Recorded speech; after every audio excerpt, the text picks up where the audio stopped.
கிரைசிஸில் நின்றுட்டு இருக்க நேரத்தில் தான் ஐயாவை தேடி கோயம்புத்தூருக்கு போகிறோம். ஏதாவது கிடைக்குமா, யாராவது எங்களுக்கு வாசல் திறக்க மாட்டாங்களான்னு சொல்லி போகும்போது ஐயாவுடைய மகளுடைய வீட்டுக்கு போகிறோம்.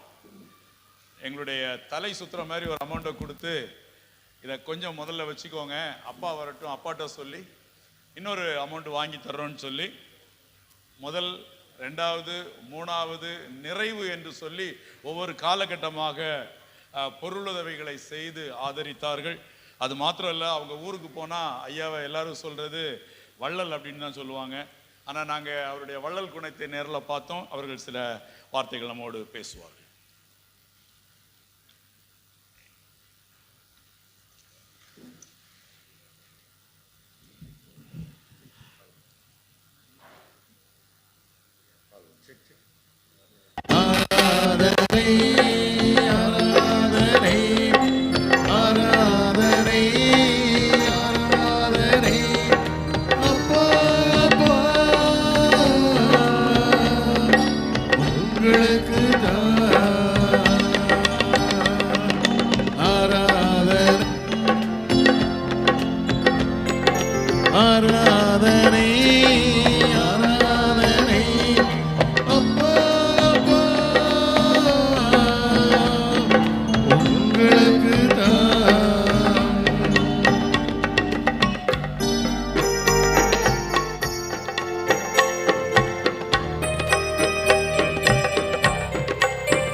துதித்து மகிழ்ந்திருப்பே, எல்லா துயரம் மறந்திருப்பே, உம்மை துதித்து மகிழ்ந்திருப்பே, எல்லா துயரம் மறந்திருப்பே. இந்த ஆலயம் கட்டப்படும் போது அன்புமி கோல்டன் நிறைய தம்பிமார் இருந்து ரொம்ப கஷ்டப்பட்டாங்க. என் மகளை தேடி வந்தாங்க. என் மகளை தேடி வந்தோடனே என் மகளை எனக்கு ஃபோன் பண்ணி, அப்பா எத்தனையோ ஆலயம் கட்டுறீங்க, கேலிக்கேட்டில் மலபார் பிஷப் 1.5 ஏக்கர் நிலம் ஃப்ரீயாக தமிழ் மக்களுக்காக கொடுத்துருக்காங்க. அவங்க பரந்த உள்ளத்தை பாருங்கள், கண்டிப்பாக செய்யுங்க அப்படின்னு சொன்னேன். என்னுடைய எண்ணம் என்னென்னா, அந்த உலகத்தை ஒன்றும் கொண்டு வந்ததில்லை, யாரும் இந்த உலகத்தை யாரும் ஒன்றும் எடுத்து போகிறதில்லை. எத்தனை கோடி சம்பாதிச்சாலும் சரி, 4 நாளைக்கு முன்னால் ஒருத்தன் திருவண்ணாமலையில் 5 கிலோ நகை போட்டுக்கிட்டு சுற்றுறான். 5 கிலோ கழுத்து நிறையா, கையில் காப்பு, இடுப்பில் காப்பு, 4 மோதிரம், எப்படியோ போட்டு வச்சுக்கிட்டு இருக்கான். திடீர் விழுந்து செத்துட்டா என்ன நிலைமை? அந்த 5 கிலோ யார் கொண்டு போகிறது? எவ்வளோ வேதனை பார்த்தீங்களா? ஆனால் கடவுள் நம்மளை எவ்வளோ உருவாக்கியிருக்கார். ஒன்றுமே வசதி இல்லாமல் வாழ்ந்தவன் நமக்கு எவ்வளோ பெரிய கிருபை தந்திருக்காரு. தாவீது ராஜா சொல்கிறான்ல, அவருடைய இருதயமெல்லாம் கடவுள் பிரியமாக இருந்தது. வேதத்தில் வாசிக்கும்போது, அப்போஸ்தலர் 23:13 வாசிக்கும்போது, பின்பு அவர் அவனை தள்ளி ஈசாயின் குமாரி தாவீதை ராஜாவாக ஏற்படுத்தி எனக்கு பிரியமானதெல்லாம் செய்வான் என்று சொல்லி அவன் என் இருதயத்துக்கு ஏற்றவனாய் கண்டேன்னு சொன்னார். அதை நினச்சி நான் பார்த்தேன். ஒன்றுமில்லாத வெறுமை நிலையில் உதவுவாரற்று போகையில், ஒன்றுமில்லாத வெறுமை நிலையில் உதவுவாரற்று போகையில், கண்மலை பிளந்து தண்ணீரை சுரந்து, கல்மலை பிளந்து கண்ணீரை சுரந்து தாகம் தீர்த்த தயவை, தாகம் தீர்த்த தயவை பாடுவே, பரவசமாகுவே, பரந்தோடும் இல்லலே பாடுவே, பரவசமாகுவே, பரந்தோடும் இன்னலே.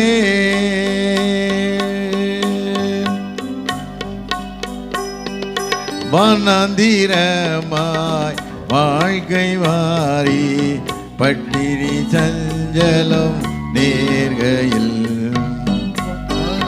வனாந்திரமாய் வாழ்க்கை வாரி பட்டினி சஞ்சலம் நேர்கையில், வானமன்னாவா ஞானமாய் போஷித்த, வானமன்னாவா ஞானமாய் போஷித்த காணாத மன்னா இயேசுவை,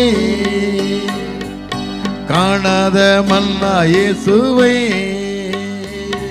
பாடுவே, பரவசமாகுவே, பரந்தோடும் இல்லலே.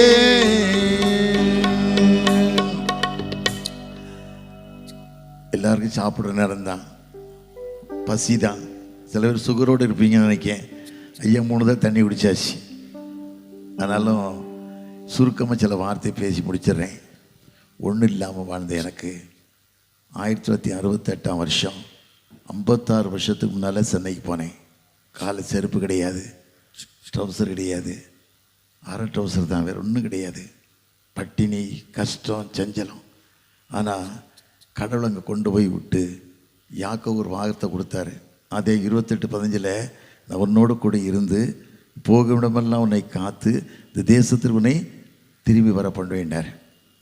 அது மாத்திரமில்லை, யாக்கோபு இந்த வார்த்தையை பிடிச்சி கேட்ட, ஆண்டவரே நீ என்னோடு கூட இருந்து போகும் இடமெல்லாம் என்னை காத்து என் தகப்பந்தை திரும்பி வர பண்ணுவேனா, என் சம்பாதித்த தசமத்தை கொடுக்குறேன்னா. அது மாதிரி கொடுத்தான். ஒன்றும் இல்லாமல் நாங்கள் 4 பிரதர்ஸ் தான். எங்கள் வீட்டில் ஒரே ஜாயிண்ட் ஃபேமிலி. எங்கள் வீட்டில் 150 பேர் சாப்பிட்றோம். ஒரு டைமுக்குள்ள 150 பேர் சாப்பிட்றோம். இன்றைக்கும் ஒன்றுமே இல்லை. யோசுவா கண்டு வாக்கு கொடுத்தார்ல, காலமதிக்கும் தேசத்தை சொந்தமாக தருவேன்னார்ல, அதே போல் சொந்தமாக தந்தார். தந்தது மாத்திரமில்லை, எத்தனை விதமான கிருபைகளை என் மகா சொல்லுவா அடிக்கடி. ஒரு முறை என் மகா காரணியில் படித்தா 1500 வேணும்னு கேட்டா. எதுக்குமென்னு கேட்டேன். 1500 எனக்கு தெரியலையேண்ணே. 1500 நான் என்னங்கம்மா போவேன் என்கிட்ட கேட்கேன்னே. அவள் சொன்ன, ஆபிரகாம் மகன் ஈசாக்கு பொண்ணு போக்க போகிறான். எங்கே போகிறான்? பெத்துல் வீட்டுக்கு போகிறான். பெத்துல் போகும்போது எலியேசர் என்ன சொல்கிறான் தெரியுமா? அது ஏன் 24:35 என் எஜமான் செல்வசீமானாக இருக்காருங்க. அதை போல் ஆண்டவர்களை வச்சுருக்காரு வேண்டாம். நாங்கள் இது என் கடையை சொன்னேன். இந்த 9th ஸ்டாண்டர்ட் படிக்கும்போது என் மாமனார் வீட்டில், என் மாமா வீட்டில் ஆடு மேய்ச்சேன். இப்போ அவங்க பொண்ணு தான் கட்டியிருக்கேன். ஆடு மேய்ச்சி கட்டலை, என்னுடைய வறுமைக்கு போய் ஆடு மேய்ச்சேன். ஃபீஸ் கட்டணும், யூனிஃபார்ம் வாங்கணும், பணம் வேணுங்கிறதுக்காக ஆடு மேய்ச்சேன். ஆடு மேய்க்கும் போது ஏரிக்கரையில் போகும்போது கொடூரமான முள் ஒன்று காலில் குத்திருச்சு. அப்படியே கீழே விழுந்தேன். அம்மானு கதறினேன். அப்போ என்னுடைய மேய்ப்பர் சொன்னால், ஒரு தோல் மாட்டிட்டு விடக்கூடாதாயான்னு கேட்டான். இப்போ செருப்பு அப்போல்லாம் ஷூலாம் இருந்திருக்காது, ஒன்றுமே இருந்திருக்காது. அப்படி கஷ்டப்பட்டமான்னு சொன்னேன். ஆனால் ஆண்டவர் பாருங்க, செத்த நாயிலும் கேவலம் வாழ்ந்த என்ன ஆண்டு உயர்த்தி வழி நடத்தினான்னா இவ்வளோ பெரிய கிருபை. அப்புறம் வாழ்கிற வாழ்க்கை ஒரு வாழ்க்கை தான், ஒன்றும் கொண்டு போகிறதில்லை. அதனால் வாழ்க்கை உயர்த்திட்டோம். எவ்வளோ கஷ்டமாக வாழ்ந்துருக்கலாம், எவ்வளோ வேதனையாக வந்திருக்கலாம். ஆனால் ஆண்டவர் பார்க்கேன். வேதத்தில் வாசியம் இல்லை, சங்கீதம் 34:5 வாசிக்கும் போது அவரை நோக்கி பார்த்த முகங்கள் பிரகாசமடைந்தன. ஆண்டவர்களுக்கு ஆண்டு உயர்த்துவார். ஒரு ஜெபம் இல்லாமல் ஒரு சின்ன தலையில் தாழ்த்தி ஆண்டு புதிய ஆலயத்தை கொடுத்துருக்கீங்க. எத்தனையோ மக்கள் கஷ்டத்தோடு வருவாங்க, கண்ணீரோடு வருவாங்க, வேதனையோடு வருவாங்க. பிள்ளைகள் இந்த ஆலயத்துக்கு வரும்போது கரம் கூட இருக்கட்டும் அப்பா. எத்தனையோ குடும்பங்களில் நோய், கேன்சர், எத்தனையோ குடும்பத்தில் லங்ஸ் ஃபெயிலியர், கிட்னி ஃபெயிலியர், எத்தனையோ குடும்பத்தில் வேதனைகள், சாப்பாடு இல்லாமல் ஒன்றுமே இல்லாமல் வாழக்கூடிய பிள்ளைகள் எத்தனையோ பேர் உண்டு. ஆனால் நீ இந்த பிள்ளைகளை வழி நடத்துங்க. இந்த ஆலயத்தை பார்க்கும்போது, இந்த ஆலயத்தை நோக்கி பார்க்கும்போது கிருபை கூட இருக்கட்டும் சாமி, கிருபை கூட இருக்கட்டும் சாமி. வழி நடத்தி காத்துக்கொள்ளுங்க. நீ நல்லவர் என்பதை வாழ்க்கையிலே நீ அறிந்து கொள்ள கிருபை தாங்க. சோர்ந்து போகாதே மனமே, சோர்ந்து போகாதே, சோர்ந்து போகாதே மனமே, சோர்ந்து போகாதே. துன்பங்கள் தொல்லைகள் உன்னை சூழ்ந்து கொண்டாலோ, துன்பங்கள் தொல்லைகள் உன்னை சூழ்ந்து கொண்டாலோ, அன்பர் உன்னை தேற்று நேரும் எல்லானந்தோ, அன்பர் உன்னை தேற்று நேரும் என்ன ஆனந்தோ. சோர்ந்து போகாதே மனமே, சோர்ந்து போகாதே. வாக்களித்த தேவனை நீ பாடிக்கொண்டாடு, வாக்களித்த தேவனை நீ பாடிக்கொண்டாடு. ஊக்கமான ஆவி உன்னை தாங்க மன்றாடு, ஊக்கமான ஆவி உன்னை தாங்க மன்றாடு. சோர்ந்து போகாதே மனமே, சோர்ந்து போகாதே. போராட சோர்ந்து போகாதே. நேற்று சாயந்தரம் கேலிக்கேட்டில் இறங்குறேன். ஒரு காலத்தில் ஃப்ளைட்டை பார்க்கணுன்னா மாட்டு வண்டியில் ஏறி புளிய மரத்தில் ஏறி பார்ப்பேன். நேற்று கேலிக்கேட்டில் இறங்கும்போது எனக்கு அப்படி யோசனை, ஒன்றுமே இல்லை வாழ்ந்து நமக்கு ஆண்டவர் பெரிய கிருபை தந்திருக்கிறாரே. அதுக்கு முந்தின நாள் விஜயவாடா இருந்திருக்கேன், அதே முந்தின நாள் அதே டைமில். அதுக்கு முந்தின நாள் பெங்களூர் இருந்திருக்கேன். எவ்வளோ கிருபை தந்திருக்காரு. அப்போ ஆண்டுடைய ராஜ்யம் கட்டப்படணும். உண்மையாக வாழுங்க, கடவுள் பிரியமாக வாழுங்க. பணம் வாழ்க்கை மனுஷனை உயர்த்தாது, உண்மை தான் உயர்த்தும். உண்மைக்கு உங்கள் ஒப்பு கொடுங்க. மிஷனரிகள் பட்ட பாடுகளை நினைங்க. மிஷனரி இல்லைன்னா உனக்கு இன்னும் ஒரு அடி நல்லா நம்மகிட்ட இல்லை. அதை மனதில் நினச்சி இலத்திகமாக நேசிக்கிற நல்ல ஆண்டவரே, இம்மட்டங்களை பாதுகாத்து வழிநடத்தி வந்த கிருபைக்கு நன்றி ராஜா.